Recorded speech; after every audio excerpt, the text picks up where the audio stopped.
Mapagpalang araw sa lahat. For today's video, ang re-review po natin, ito po yung bago na naman po ng Monarch. Ito po ay Monarch 125. Ano siya mga guys ha? TM125. Yeah. 4-stroke po siya ng Monarch.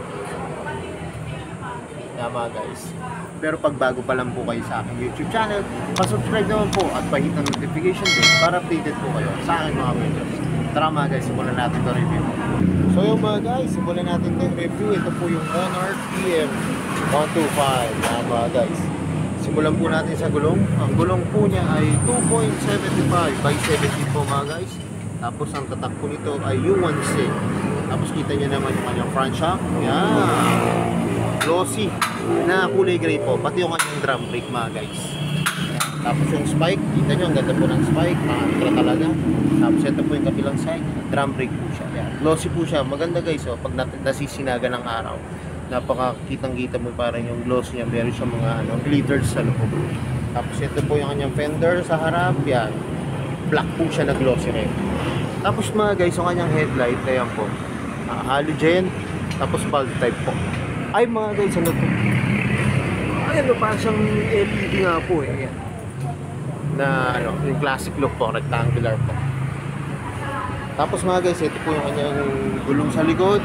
Ang sukat naman po ay 3 by 17 po. Chain cover po mga guys, ito po yung kanyang chain cover. Tapos ito po yung kanyang rear shock, yan, na black po, na glossy mga guys. Tapos may isa pa po to, hindi pa lang po nakakabit. Tapos yung kanyang side stand at center stand po ay glossy po na black. Tapos ito po yung kanyang gear pedal. Yan, kulay chrome. O yung ba yung nagsasabi po, silver po yan. Tapos ito po yung kanyang engine po, nakalagay po. Kulay po siya, para siya dark gray na may nakalagay pong Monarch. Tapos kita nyo naman yung kanyang decals, yan lang po mga guys. TM125. Tapos dito rin po. Tapos yung kanyang likod po mga guys, yan, bulb type po. Ay parang LED nga rin po. LED po. Yan. LED po yung design niya mga guys. Sa kanyang taillight. Tapos yung magkabilang signal light niya po ay bulb type. Tapos ito po, meron na siyang kabitan ng plaka. Tapos ito po yung kanyang fender sa likod. Maliit lang po mga guys. Tapos mga guys, kagandahan ito pong shock nyo sa likod, pwede nyo po siyang i-adjust yan. Pwede nyo taasan, pwede nyo babaan. Tapos ito po yung kanyang muffler po, yan, yung pipe, yan, ang laki po, mahaba. Tapos yung heat guard niya po, yan, mahaba rin po, para iwas pasok. Tapos ito po yung tapakan yan, bilugan po siya ng may rubber. Tapos mga guys, ito po yung kanyang engine sa kabila, yan, nakalagay Monarch Hey. Yan, tapos ito po yung kanyang kickstart, ang ganda po ng design, no? May design po siya na kulay chrome. Tapos ito po yung kanyang brake pedal, yan. Glossy po siya na black mga guys. Tapos maganda mga guys dito, may grab bar din naman siya. Yan. Ano po siya, glossy po na black. Tapos ito po yung kanyang upuan. Mga guys, may nakalagay na Monarch. Tapos ang lambot po ng upuan nito mga guys. Ang lambot po niya. Tapos ito po yung kanyang gas tank. Ganda po. Glossy po siya na blue, yan. Ganda po ng design. Tapos mga guys, ito na po. Ito po yung kanyang manubela. Yan. Ito po yung mga function, yan. Labot po ng clutch. Ito po, may high and low. Signal light. Tapos meron po siyang busina. Yan. Mga guys, hindi lang po naka-adjust to. Hindi lang po nakataas. Tapos pangandaan nito mga guys, meron siyang park light. Tapos yan po yung meron pa po siyang hazard. May hazard po siya. Tapos ito po, electric start. Maganda mga guys dito, may electric start siya. At may kick start. Yan. Ganda po. Tapos ito po yung kanyang throttle. Lambot. Pati yung kanyang brake lever. Tapos mga guys, ito po yung kanyang analog gauge panel. Yan. Kita nyo yung tinakbo nyo. Yung RPM. Tapos kagandahan nito mga guys, meron siyang gear indicator. Yan. Gear indicator po siya. Tapos yung signal light. Tapos kung naka-neutral kayo, tapos kung naka-high end. Tapos mga guys, ito po yung nagsusiyan.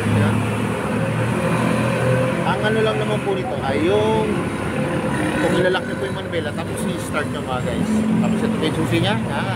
Maliit lang po. Pero maganda po mga guys. Tapos mga guys, ganda nito, meron siyang USB port. Ayan o.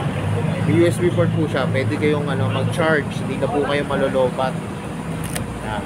Tapos syempre, kagandahan po nito, talagang siya. Yung kanyang design po. Talagang mukhang pag tinitignan ko nga ito, alam niyo po ba yung lumabas na parang isa Suzuki po. Yan yun, na Patra nila. Parang ganyan po yung nakikita kong itsura ng mga guys. Yung may pagka-TMX. So yung mga guys, tinanginabangan ko, masasakyan ko na itong Monarch 125. Yan. Tignan nyo ako mga guys, pag nakasakay na ako sa unit. Saka mga guys, meron siya rito lock ko. Yan o. Parang meron siyang built-in na lock po dito. Siguro mga guys, ito, pwede nyo ilock yung inyong helmet. Pwede nyo isabit yung helmet. O ano man po. Ayun o, may built-in no siya. Ay, hindi ko lang umapindot kasi yung susiyo eh. Yun. Pero subukan po natin mga guys. Ito yata siya. Ayun o. Pag ginanon nyo po, nalock po siya. Tapos bubuksan nyo po.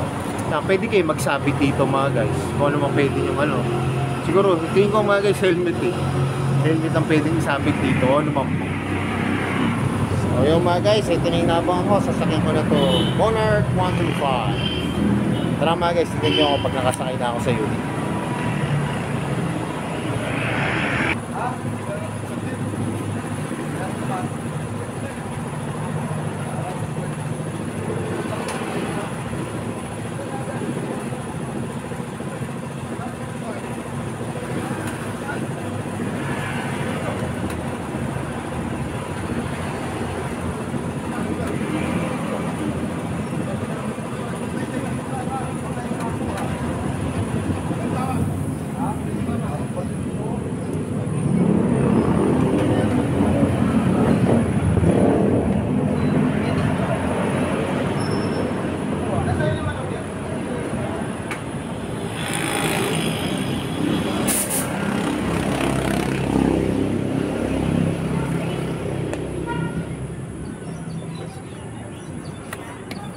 So yung mga guys, nakasakay na ako dito sa Monarch TM125.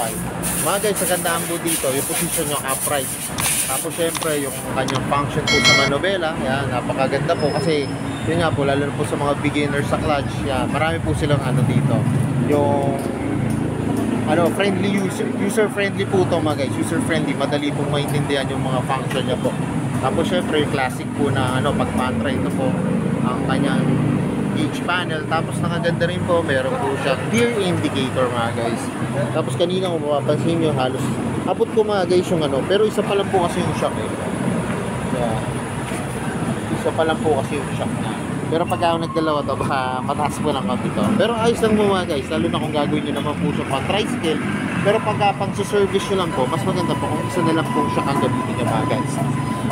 Tapos mga guys, syempre ito yung yung motor na pang negosyo talaga ang design niya mga guys. Maganda.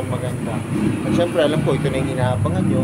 Magkano ba ngayon itong so, Monarch TM125 mga guys. Mga guys, ipopost ko na lang yung kanyang price para makita nyo yung kanyang monthly down payment at yung mga terms of payment sa po. Pero mga guys, kung malapit lang po kayo dito rin sa may Barangay Balibago, Santa Rosa, Laguna, pasyalan nyo na po itong Skygo. Kasi meron po siya rito, yan, Monarch. Pero isa pa lang po ang kulay. Pero tingin ko mga guys, may lalabas to na black. Yan, black or red. Pero ngayon po, glossy blue po yung nandito available mga guys. So yung mga guys, kaya kung malapit lang po kayo dito sa may Barangay Balibago, Santa Rosa, Laguna, dito po sa may Skygo, pasyalan nyo na to mga guys. Yan, Monarch 125 mga guys. Ang available po nilang kulay dito ay glossy po na blue. At yan po mga guys, pinost ko na po yung price para makita nyo po yung kung magkano lang po ito. Kita nyo naman po mga guys, napakamura lang po ito. Yan. Kaya kung naghanap kayo ng pampantra at pang negosyo, bakit di nyo mga guys subukan to? Mas maganda to mga guys, makita nyo siya na actual. Kasi mas ma-appreciate nyo siya pag makikita nyo po ng actual yung unit. Tapos yan nga po, ito nga pong available nito ay glossy na blue. Pero tingin ko mga guys, nilalabas ito black tapos red.